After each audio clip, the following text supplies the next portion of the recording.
आने के बहुत कारण हो सकते हैं। हम बहुत जानकार होते हैं लेकिन कुछ चीज़ों में कमज़ोर हो जाते हैं। क्या है दोस्तों, हम अगर 2G हैंडसेट यूज़ कर रहे हैं या स्मार्टफ़ोन यूज़ कर रहे हैं, दोनों दोस्तों है। 2G में क्या होता है कि कभी-कभी नमस्कार दोस्तों, कल 28 जून है और 28 जून को आपकी स्पर्श की पेंशन क्रेडिट होगी। उसके साथ-साथ दोस्तों जो एआईसीपीएन के आंकड़े आते हैं, वो भी देर शाम आ जाएँगे। तो दोस्तों आज के वीडियो में मैं आपको स्पर्श पेंशन और डीए-डीआर जो आपका जुलाई 2024 से बढ़ने वाला है, उसके बारे में बताऊँगा। तो चलिए दोस्तों आज का वीडियो शुरू करते हैं। दोस्तों जैसा आप जानते हैं कि जो 28 जून को आंकड़े आएँगे, वो आएँगे मई मंथ के आपके। तो इसके पहले आपको अभी 50% डीए मिल रहा है और अभी दोस्तों हम वेट कर रहे हैं जो जुलाई 2024 से बढ़ने वाले डीए और डीआर का। तो दोस्तों जैसे ही आप जानते हैं कि जो जनवरी आंकड़े आए थे आपके, जनवरी का आंकड़ा आया था, तो इसमें 0.1% की बढ़ोतरी के साथ ये हो गया था 50.84%। उसी के साथ जब फरवरी के आंकड़े आए थे तो इसमें 0.3% की भी बढ़ोतरी रही है, तो ये आंकड़ा आपका 51.4% हो गया था। अब दोस्तों जो मार्च का आंकड़ा आया था इसमें गिरावट आई थी, ये आप देख सकते हैं 0.3% की गिरावट रही है। इसी के साथ जब अप्रैल का आंकड़ा आया था, क्योंकि दोस्तों आप ये जानते हैं कि फरवरी, मार्च और अप्रैल के आंकड़े एक साथ आए थे। ये तीनों महीने के एक ही महीने में रिलीज किया था, चुनाव के जब आचार संहिता खत्म हुई थी। दोस्तों जो कल 28 जून को आंकड़े आने हैं वो आएंगे आपके मई के। अब दोस्तों एक चीज़ तो ये क्लियर है, आप देखिए कि जो आंकड़ों के अनुसार आपका डीए सिर्फ 3% बढ़ रहा है, ये तो कंफर्म है। हाँ, अगर दोस्तों ये मई और जून के आंकड़े हम सेम भी ही कर देते हैं अगर, तो भी दोस्तों आपका 53.14 ही जा सकता है अगर ये दोनों मंथ के आंकड़े सेम ही होते हैं।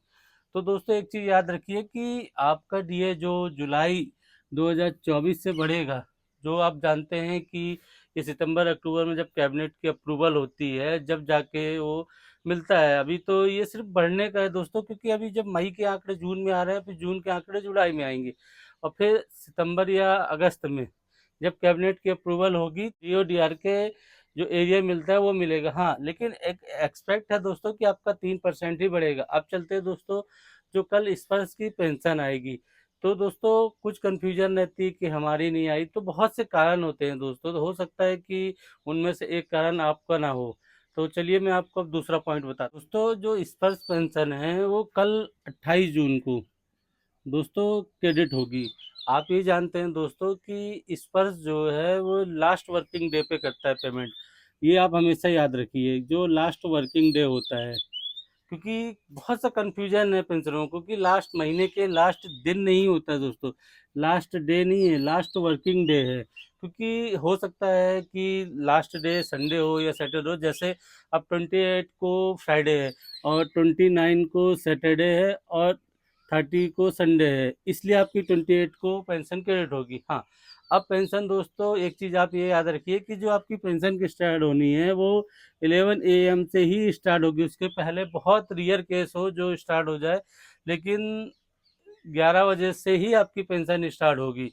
तो आप थोड़ा सा शाम तक भी वेट कर लीजिए, हो सकता है कि आपकी पेंशन शाम तक आ जाए। हाँ, अब दोस्तों कुछ व्यूअर को कन्फ्यूजन होगा कि पेंशन नहीं आती तो क्या कारण हो सकते हैं, तो मैं दोस्तों जिन व्यूअरों की पेंशन नहीं आती उनके क्या कारण हो सकते हैं वो बताता हूँ। तो पेंशन नहीं आने के 3 या 4 कारण होते हैं मोस्टली, और उससे ज़्यादा कोई परेशानी की बात नहीं होती।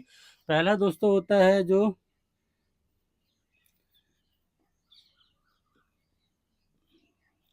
स्पर्श सर्वर। दोस्तों स्पर्श सर्वर वो है कि कभी-कभी क्या होता है, देखो दोस्तों आप एक चीज़ समझिए कि मशीन इंसान को नहीं चला रही, इंसान ही मशीन को चला रहा है। तो मशीन में कहीं न कहीं तो फ़ॉल्ट हो सकता है। तो कभी-कभी जब आपकी पेंशन नहीं आती, तो हमेशा आपकी गलती नहीं हो सकती। हो सकता है कि स्पर्श के सर्वर में प्रॉब्लम रही हो, स्पर्श ने बैंक को ट्रांसफ़र किया हो, तो उसमें कोई प्रॉब्लम आई हो। तो दोस्तों ये भी हो सकता है कि स्पर्श सर्वर के कारण आपकी पेंशन लेट हो सकती है। इसी के साथ दोस्तों दूसरा चलता है जो पेंशन ना आने का कारण होता है, वो है मेन लाइफ सर्टिफ़िकेट।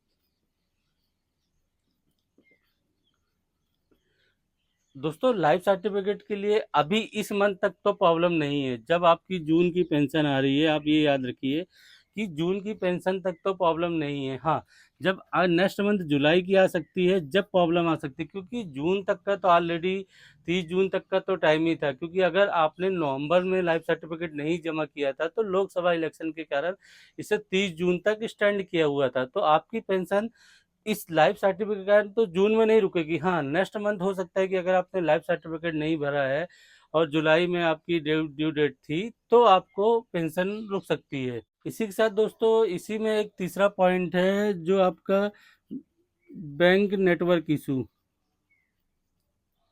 अब दोस्तों, ऐसा तो नहीं हो सकता कि स्पर्श का सर्वर सही है, उसने पैसे ट्रांसफर कर दी, आपकी लाइफ सर्टिफिकेट की प्रॉब्लम नहीं रही। लेकिन कभी क्या हो सकता है कि बैंक के सर्वर की भी प्रॉब्लम हो सकती है। हाँ, बैंक में भी आप स्पर्श ने पेंशन तो आपको ट्रांसफर किया, जो आपको जानते हैं कि NEFT, national electronic fund transfer के थ्रू आपकी पेमेंट तो पेमेंट और पेंशन जो भी कह लीजिए आपकी ट्रांसफर हुई। लेकिन कभी कभी बैंक के सर्वर में भी प्रॉब्लम आती है, तो इस कारण आपको, क्योंकि बैंक जब तक आपको क्रेडिट का मैसेज नहीं देगा तो आपको कहाँ से पता चलेगा कि आपकी पेंशन क्रेडिट हुई है या नहीं हुई, क्योंकि स्पर्श तो डायरेक्ट आपके अकाउंट में भेज रहा है, लेकिन भाया बैंक के थ्रू ही भेजता है ना, तो बैंक ही तो अपडेट करता है। इसी के साथ दोस्तों, सबसे और प्रॉब्लम इसी में है कि जो मैसेज नहीं आना, आपकी अगर पेंशन नहीं आ रही है तो आपको मैसेज नहीं आ रहा हो सकता है कि आपको मैसेज नहीं आ रहा है, तो आप मैसेज का वेट मत कीजिए। आप कभी भी देखिए कि अगर मैसेज नहीं आ रहा है तो आप अकाउंट स्टेटमेंट देखिए। देखिए दोस्तों, मैसेज ना आने के बहुत कारण हो सकते हैं। हम बहुत जानकार होते हैं लेकिन कुछ चीज़ों में कमज़ोर हो जाते हैं। क्या है दोस्तों, हम अगर 2GB हैंडसेट यूज कर रहे हैं या स्मार्टफोन यूज कर रहे हैं, दोनों दोस्तों है, 2G में क्या होता है कि कभी कभी उनमें इनबॉक्स की लिमिट होती है, तो वो इनबॉक्स से मैसेज फुल हो जाते हैं तो मैसेज नहीं आता है। और कभी कभी ऐसा होता है कि स्मार्टफोन में हमने 2 सिम डाल रखा है, 1 सिम में जियो का एक्टिवेट कर रखा है और जो रजिस्टर्ड मोबाइल नंबर दे रखा है उसमें रिचार्ज ना हो तो मैसेज नहीं आएगा, और आप बोलोगे हमारी पेंशन नहीं आ रही है। दोस्तों, अगर इनमें आप सब, अगर दोस्तों ये कोई कारण नहीं होता है और अगर आपकी पेमेंट 28 जून को शाम को 5 बजे तक नहीं आती है, तो दोस्तों आप PCDA में बात कीजिए। आप PCDA में बात कीजिए और उनका कॉन्टैक्ट नंबर आपकी स्क्रीन में डिस्प्ले हो रहा है, ये है उनका कॉन्टैक्ट नंबर। आप PCDA में बात कीजिए और पूछिए कि सर मेरी पेंशन क्यों क्रेडिट नहीं हुई है, तो वो आपको बता देगा। दोस्तों, इस महीने एक और दिक्कत हो सकती है कि आप ये जान रहे हैं कि 28 को फ्राइडे है और 29 को सैटरडे और 30 को संडे। अगर 28 को आपकी पेंशन क्रेडिट ना हुई हो तो हो सकता है फिर ये मंडे या 1 तारीख को, बहुत से पेंशनरों की तो हो जाएगी। हाँ, अगर नहीं होती है, कुछ कन्फ्यूजन होता है तो मंडे तक हो जाएगी। आप वेट कर लीजिए, 1-2 दिन वेट करने में आपको कोई दिक्कत नहीं जाएगी। हाँ, आप परेशान मत होइए। तो आई होप दोस्तों, जो मैंने आज 2 पॉइंट बताए, DA जुलाई 2024 और पेंशन के बारे में, तो समझ रहे होगे। हाँ, आपको अभी भी कुछ कन्फ्यूजन है तो आप वीडियो के नीचे कमेंट्स कीजिए, मैं रिप्लाई देने की कोशिश करूंगा। मिलते हैं एक नई वीडियो में। नमस्कार दोस्तों।